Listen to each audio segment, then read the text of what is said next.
So the objective of this study was to characterize the relationship between early changes in post-transplant renal function and graft survival from month 6 to 4 years post-transplant using data reported to the United States Renal Data System, the USRDS. The study included over 77,000 patients who met eligibility criteria. These were adults, kidney-only transplant, both deceased or living donor, were on dialysis prior to transplantation, and were on Medicare continuous coverage within the first year prior to transplantation.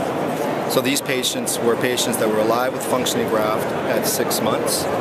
And we looked at CKD stage as defined by the National Kidney Foundation using the estimated GFR 4-variable equation. So at month 6, nearly 60% of the kidney transplant recipients were in CKD stage 3 through 5. A one-stage worsening in CKD stage at month 12 was associated with increased risk of graft failure at 4 years post-transplant, compared to patients with stayed in their respective stage.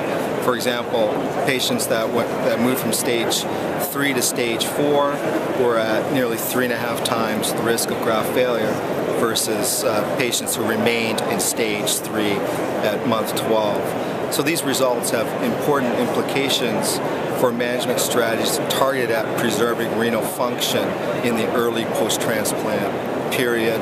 In addition, has important implications perhaps for the design of a phase 3 clinical trial in which renal function is a primary outcome.